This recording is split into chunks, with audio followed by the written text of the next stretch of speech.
Now we're going to look at using ratios. How might they be used in real-life questions? Using ratios. Let's take an example where we have 52 pineapples, and they're going to be split between Andrew and Kaylee in the ratio 3 to 1. 52 pineapples split between Andrew and Kaylee in the ratio 3 to 1. Find out how many pineapples Andrew gets. Remember that trick of converting ratios into fractions? What did we do for that? What we did is we added up the ratios. 3 and 1 would become 4. Now, remember how we said it's Andrew and Kaylee in the ratio 3 to 1? Andrew was the first name, so he's the 3. Kaylee was the second name, so he's the 1. In this case, they're out of 4 because 3 plus 1 is 4. The two ratios then, for Andrew, he has 3 out of 4. So Andrew has 3 out of 4 of the pineapples. And Kaylee has 1 out of 4 of the pineapples. All we need to do now is find out 3/4 of 52 to find out how many pineapples Andrew gets. To get 3/4 of something, what you need to do is get the total, divide it by 4, and then times it by 3. So when you do 52 divided by 4, what you're doing is you're splitting it into quarters. 52 divided by 4, there's different ways of doing that, but it'll be 23, I believe. 13, sorry, 13.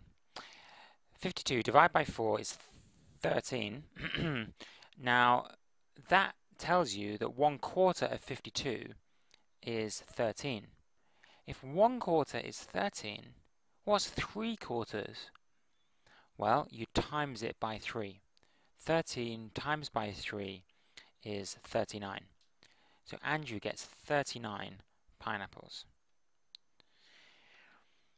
That's how you work out a fraction of something. You divide it by the denominator and then multiply your answer by the numerator. That's how to handle fractions, but let's get back to ratios. New question. This time we have 72 grams of ice cream. 72 grams of ice cream in the ratio 3 to 4 to 5. Yes, ratios can be split up into as many different parts as you want.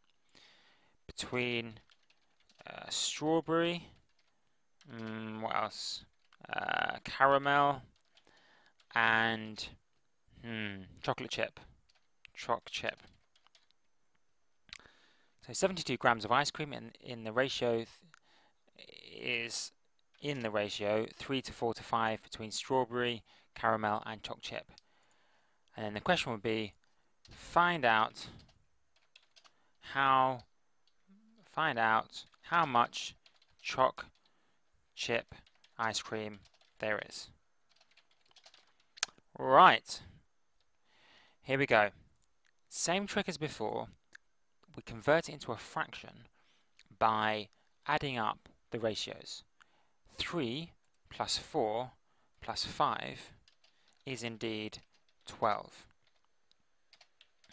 This means it's going to be out of 12. The choc chip was the third one, strawberry, caramel and choc chip. So it's the third number, the 5. In other words, it's 5 out of 12. That's how you convert ratios into fractions. Choc chip is going to be 5 out of the total of 12. Our only challenge now is to find what is 5/12 of 72. We do, as before, we do 72 divided by 12 and then times by 5. 72 divided by 12 finds out what 1/12 is. Then you times it by 5 to find out what 5/12 are. 72 divided by 12 is, I believe, 6. And 6 times by 5 equals 30. So there are 30 grams of choc chip. Last ratio question. This time it will be a little bit different. Have you noticed in those two previous questions we're given the total amount of something? This time it's a little different.